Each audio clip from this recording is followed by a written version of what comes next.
Welcome to another edition of the Black and White broadcast. It's a rather downbeat episode we have in store because this is coming off the heels of the new report from Variety that Christopher Nolan's Tenet, which was supposed to be our huge return to the cinemas. It was going to be the first big blockbuster to be released following the whole pandemic and the closure of the of cinemas the world over.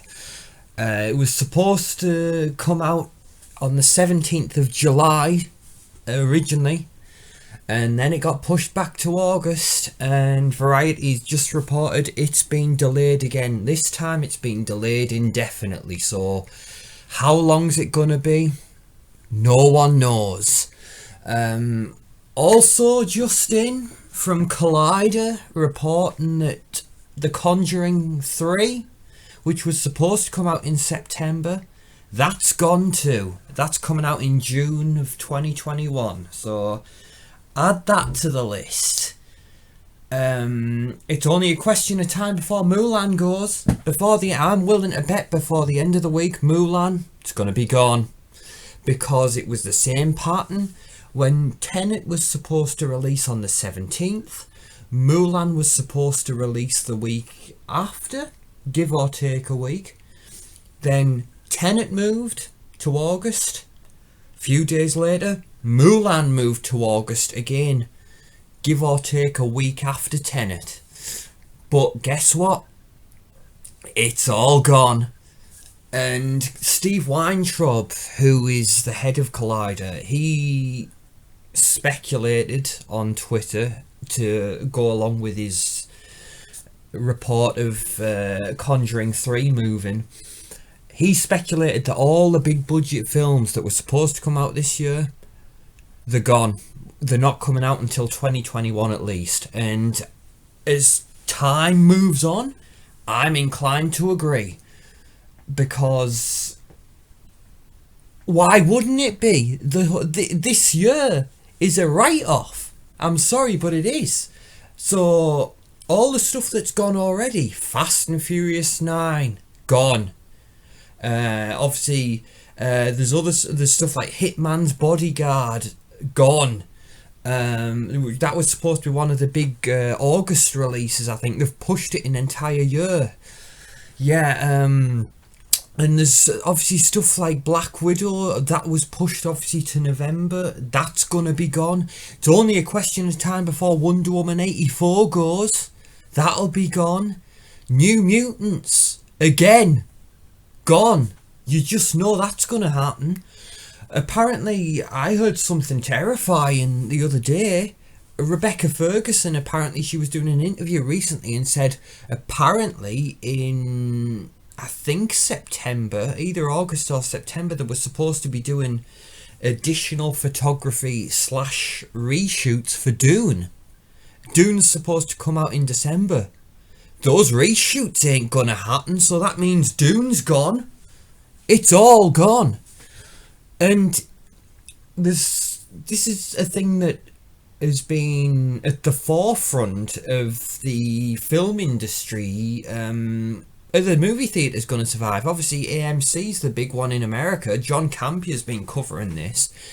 That looks as though AMC's in really dangerous territory at the minute. It looks as though they might not make it. And that's, as John Campion was saying, AMC is the biggest movie theatre chain in America. So if that isn't going to make it, God only knows where it leaves the rest of the movie theatre chains out there.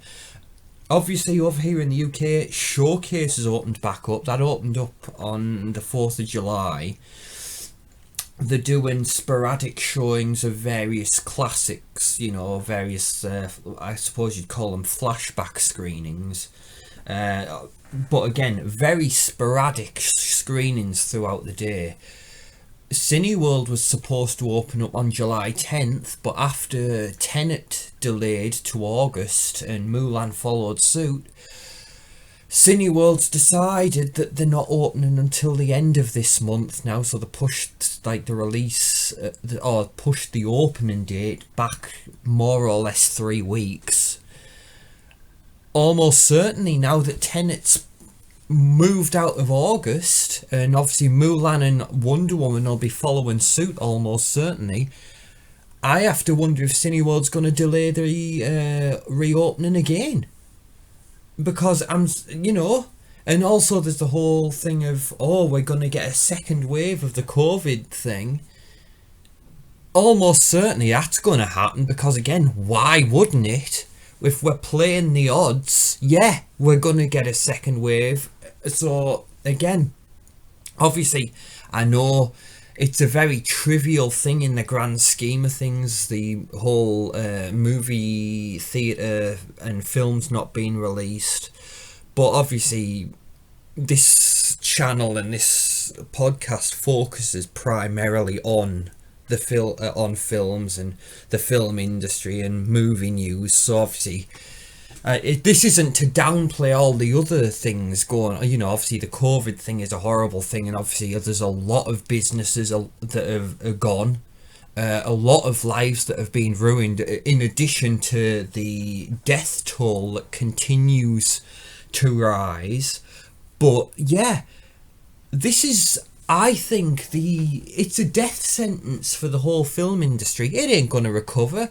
I talked briefly in the previous episode of the Black and White broadcast about this whole bubble that's been ever expanding over the past decade, of these monumental blockbusters, $200-300 million budgets.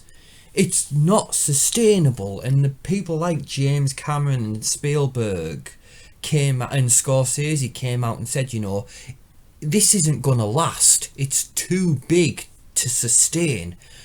And sure enough, I mean, granted, it's probably not in the way that they anticipated, because who could have anticipated this pandemic?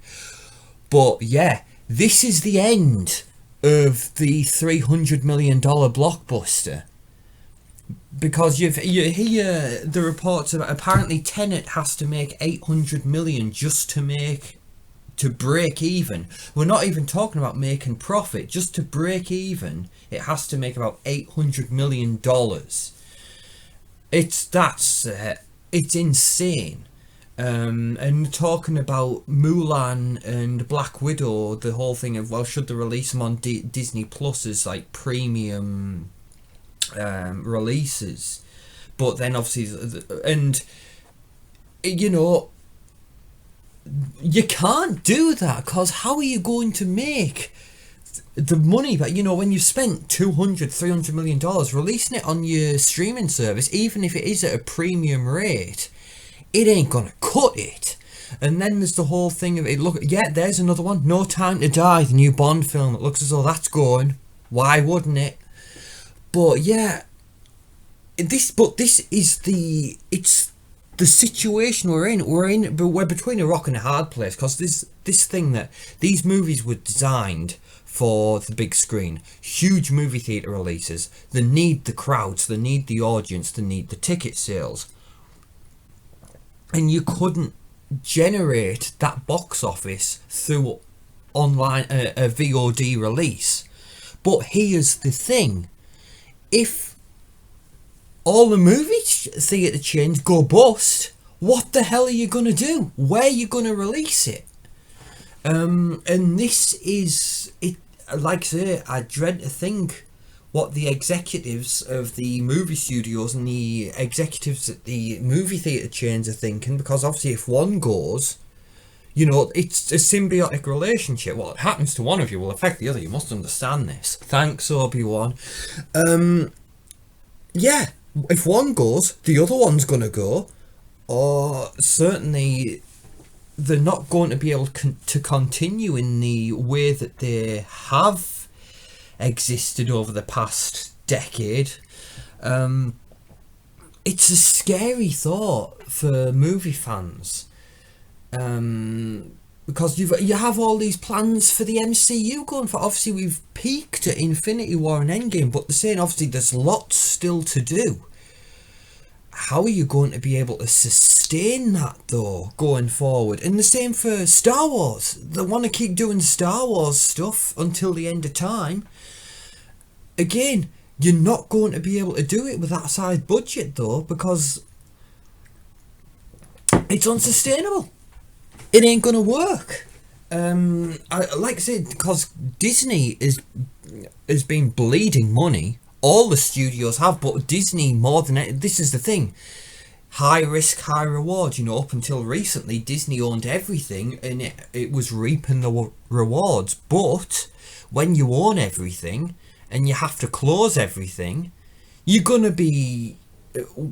It's gonna be the total inverse. You know, you were swimming in money before. Now all that money's gone up in smoke. It's gone. And yeah, but it's you know, I dread to think what the fallout of this, because who knows how long this thing's going to be with us. This year's a write-off. It's gone. Everything's gone. But it could continue into next year, and if it does, say this time next year we're still in the same situation, which we could be, because playing the odds, and fate has a really good sense of humour apparently. I don't know. I think the film industry's gone, and I'm sorry, because film is I am a huge fan of movie. Film is my favourite thing in the world. It really is. But it's gone. And also, you know, from people who want to get into that, for people who want to get into that industry, you know, in any form, be it in front of the camera, behind the camera, all that opportunity, it's gone. And we've had the whole thing in the news about the theatre as well. Same thing. That's gone. And it's a horrible, horrible thing. But you look at the future and we say that the blockbuster is gone after this. It's I think the only way forwards really is a return to like the $20 million, $30 million film. Obviously Invisible Man is a prime candidate. $10 million it costs, not even, to make that. These are the kind of films, that's the ray of hope for the film industry going forward. But again, it's going to be, because there's that whole thing that when you make a film for Blumhouse, as Lee Whannell did with Invisible Man, what he was able to do for that small amount for that small budget was very impressive. But it's that same old thing of, it's funny, when you go to the big studios, the stuff you want to do that you could have done on the cheap with someone like Blumhouse, suddenly the cost of doing it is multiplied by 10 for some reason. You know, so what it comes down to is that same old thing of greed and people wanting to cut their percentage off, you know, line the pockets basically, you know, what's new there. So what's going to have to happen really for the film industry to recover and to thrive?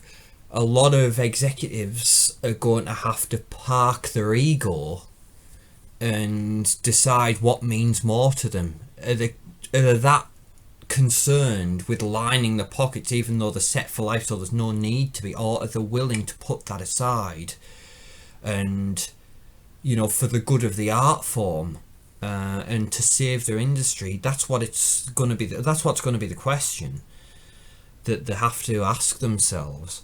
But yeah, like I say, the MCU could be totally derailed by this. And Star Wars could be, because there's no way after this they can do $200-300 million films. But again, hey, something like Star Wars and something like the MCU, imagine if they did a really a 20 to 30 million, 40 million maybe.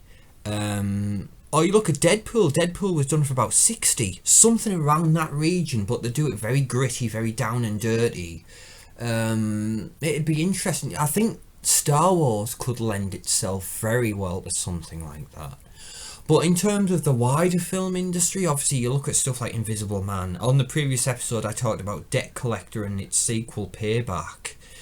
You know, really both solid action movies, but lower budgeted movies, but the action was still very solid, and the chemistry between Scott Adkins and Louis Mandylor carried it.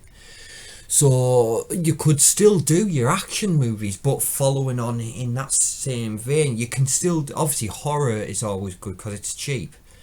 But yeah, obviously you look at what Joe Carnahan and Frank Grillo have been doing with their, the series of films they did for Netflix. Obviously Wheelman, Point Blank. They want to do their version of The Raid. They've got that one, Boss Level, coming out with Frank Grillo and Mel Gibson and Michelle Yeoh.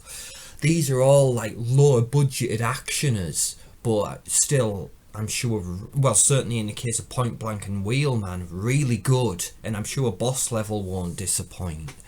But it's going to be stuff like this that will be able to survive, the bubble bursting, because they were never big budgeted to begin with. So they know how to make a little go a long way, which has become a lost art, and it's really going to be those.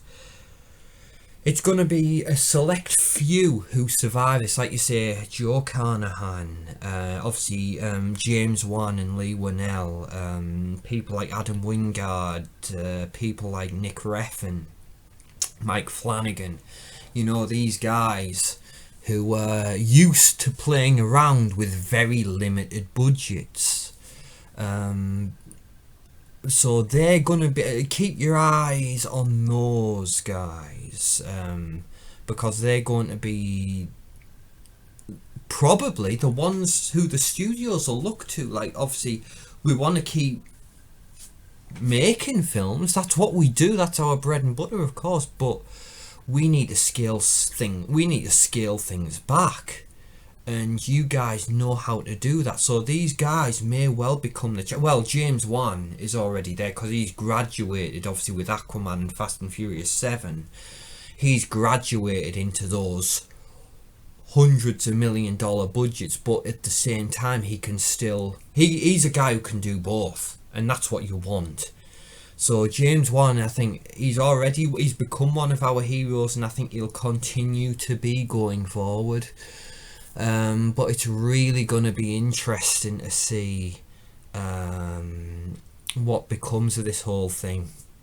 And also, like you say, it's really frustrating because there's been so many films that I've been getting so excited, obviously, and they're all gone. They're all gone to next year, and even then, there's that outside possibility that the release dates next year that they've been moved to, they could change again and be pushed back even further. So it's maddening. It's maddening. It really, really is. And it just, basically, it comes back to the same old thing. We're all the same. We're all feeling the same, in the sense that we're all sick to death of this whole thing, and we just want it all gone. And we're hoping and praying and keeping our fingers crossed, everything crossed, that we'll finally get somewhere before the end of the year. But yeah, it's just going to be, the aftermath is going to be absolutely devastating for everybody of the, it's going to take a long time to recover, if we ever do. I mean, there's part of me that genuinely thinks the 2020s, we're not going to make it out of this decade alive. But again, we'll just have to try and stay positive and try. It's taking it one day at a time. That's what it is. And eventually, hopefully, we'll get there. But no, again, a very somber, downbeat, maybe nihilistic episode. Who knows? But it just had to be said. Yeah, we'll just one day at a time, guys. Anyway, thank you for listening to me ramble. Please feel free to share your thoughts in the comments section. If you want to generate some kind of discussion, whether you want to offer your thoughts on the current state of affairs, or you want to just send messages of positivity, whatever you'd like to do, you're more than welcome. But thank you for listening to me ramble, and I will see you all at some point down the road. All the best to you, and stay positive. Thank you, guys.